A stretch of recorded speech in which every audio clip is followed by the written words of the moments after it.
Welcome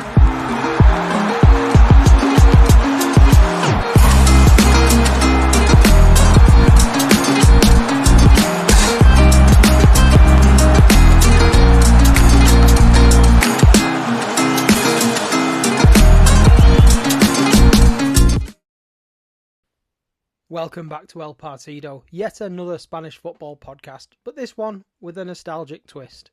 How did I do? The keen listener will know that this is not the voice of Nick Bell. It's me, Paul. I'm just jumping on for you patrons, just to really recap some of the cool kits that we got to see over the retro weekend that La Liga have just done. I thought it was a huge success as things go. Obviously, there was some fantastic kits, but we also got to see Vedat Muriqi become Mallorca's all-time top scorer in La Liga, surpassing the great Samuel Eto'o. But obviously, you don't want to hear all about the current affairs of football. We want to talk about kits. So, I just thought I'd have a quick chat and. Speaking to the void, really. Talk about the kits that we saw this weekend and pick out a couple of my favourites. There were definitely some hits and misses, if you ask me. Nick and I touched upon this a few weeks ago on the Back to La Liga episode that we did. But on the whole, I feel like this was a great success as a weekend for La Liga. And obviously, it's the top two divisions with the exception of a couple of clubs that took part.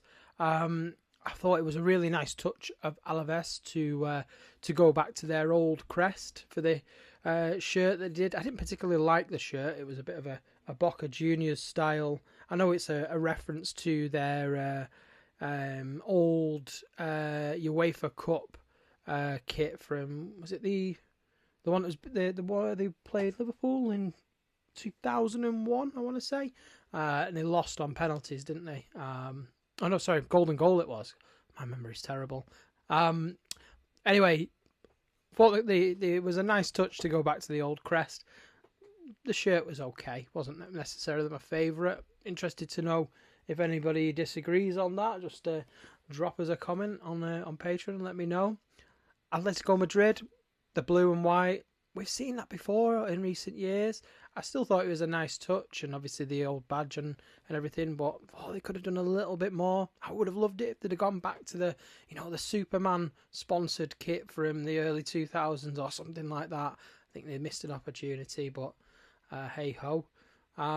Athletic Club, rather plain, the red and white stripes, but I thought it was also quite a classy touch. I know it got a bit of stick online. Some people called it a bit boring. I think that's a bit harsh. I think, they're an iconic club with a huge tradition in terms of their colour scheme. So they potentially could have used the blue and white that Atleti went with. But I think Athletic Club, I thought it was a nice, timeless effort or contribution that they've made with their kit. Won't talk about Barcelona. They've missed an opportunity there, really. Likewise, Real Madrid. Celta Vigo, thought the kit was a bit meh.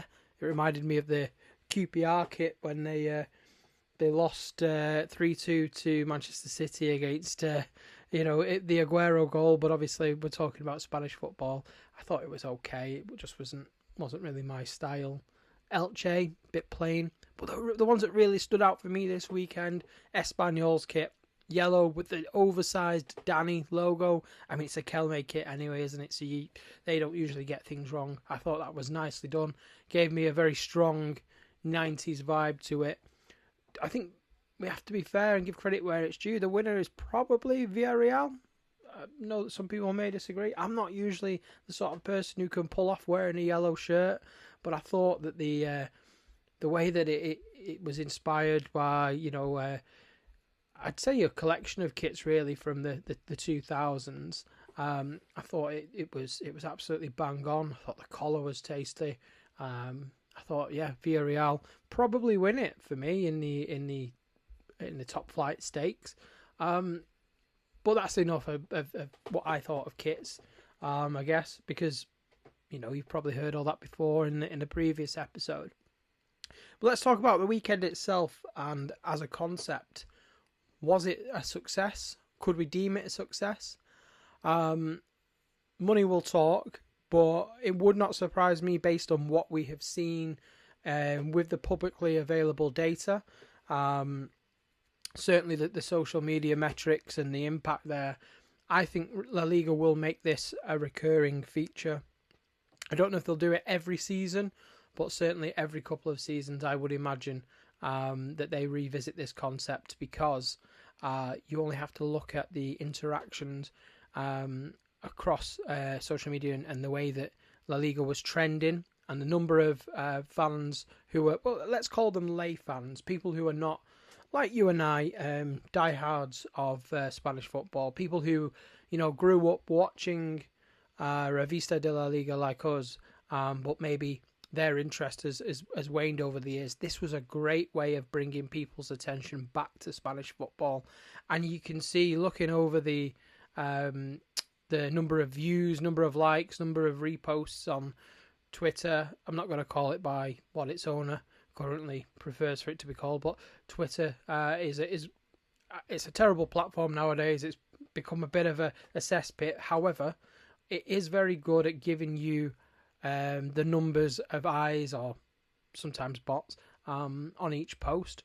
So what we can gather from that is, if we compare the 78 posts that the official La Liga account put out from between the Friday to the Monday of the past weekend, the number of engagements, as they call them, so that's reposts, comments, likes, views, absolutely dwarfs comparable posts from previous weekends. The traction was there, and it was great that the other clubs, jumped on board with the artwork, and they were really pushing it as well. It definitely felt like there was a real positive vibe that went with this entire weekend in terms of the attention that it garnered. And I think that's what we've got to be honest with ourselves about. That's what La Liga wanted.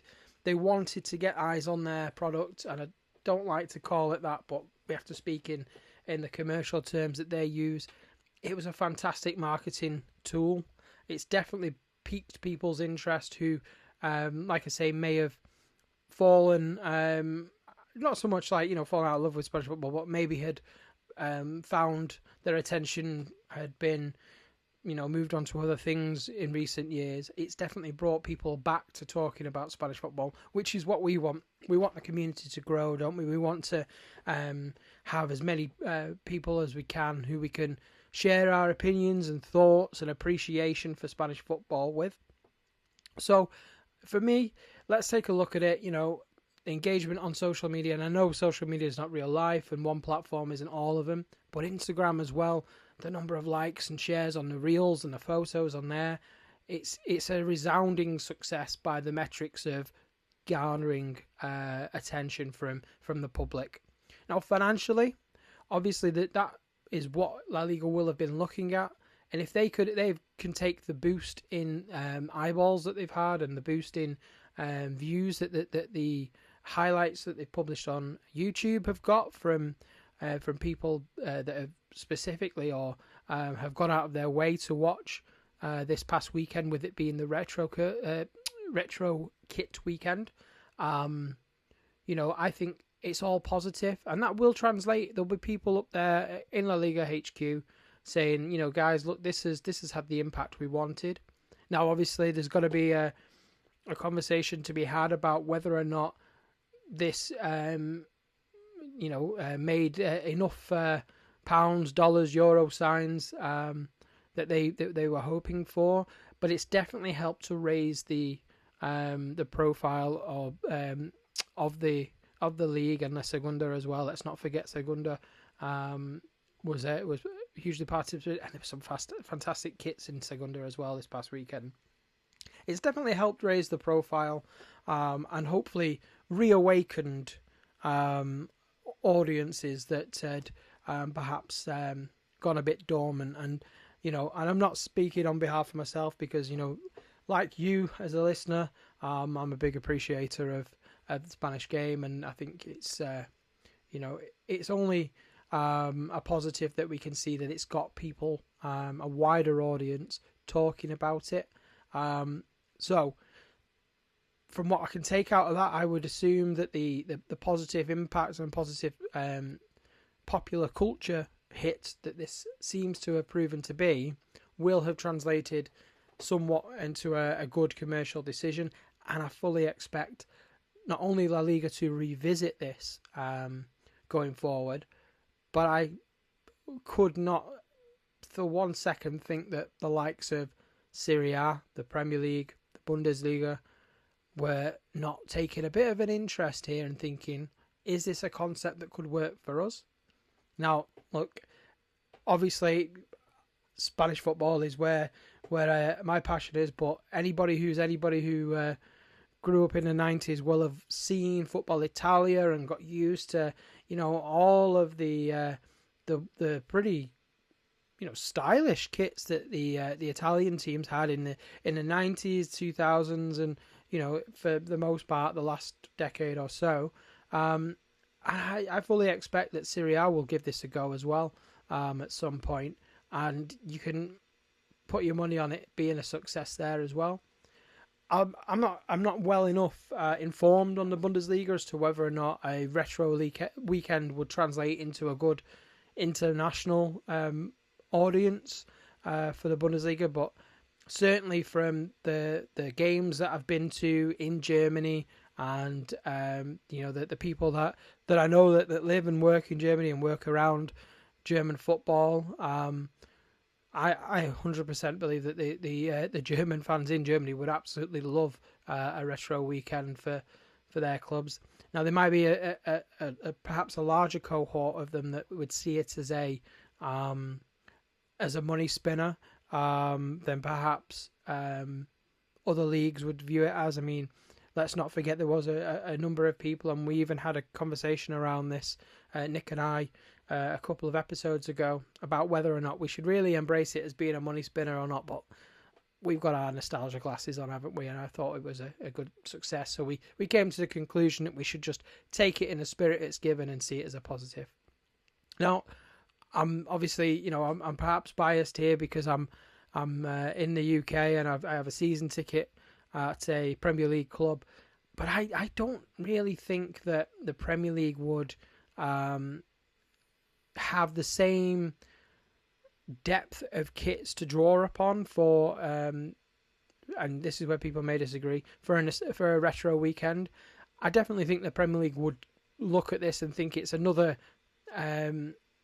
way that they could generate revenue. I mean, in the Premier League's mind, cash is always king, isn't it?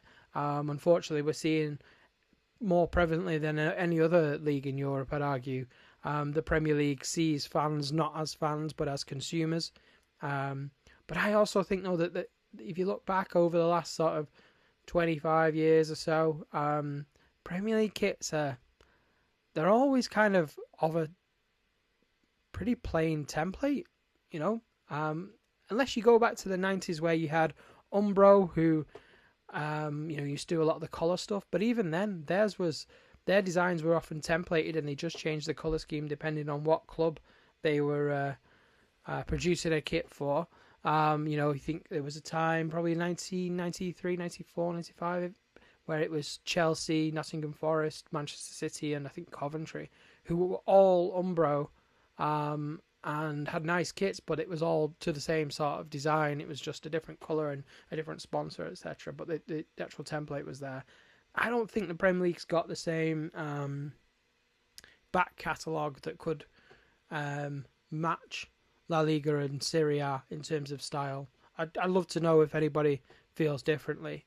But yeah, let's wrap it up there because I've wanged on a lot now. It's we're approaching the 15-minute mark, and if you're still listening at this point, then well done to you, because I couldn't listen to me speak for this long.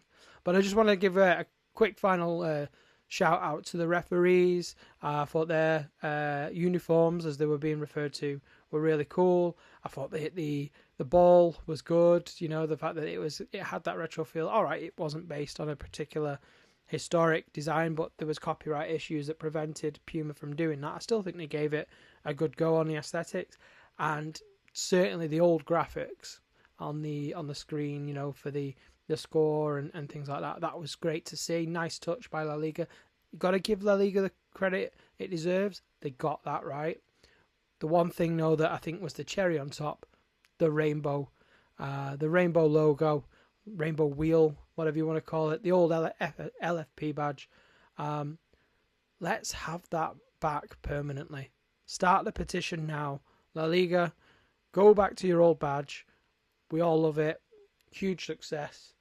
Right. Anyway, thanks for giving this a listen. If you're a patron, obviously I want to hear, do you want more monologues? Do you want to hear more episodes of me and Nick talking about stories? Do you want to hear more of the travel stuff? If you've not listened to Matt's Adventures in the Basque Country episodes, go back and do it. They're both brilliant. We want to hear your opinion. Obviously, we value the opinion and the thoughts of all listeners, but as patrons, we're particularly interested to hear what you think. Not to go Animal Farm, obviously, all listeners are equal, but some listeners are more equal than others. Anyway, right, I've definitely wanged on and gone off on a few tangents there, so we'll wrap it up. We'll see you on the next one. Thanks again, and adios.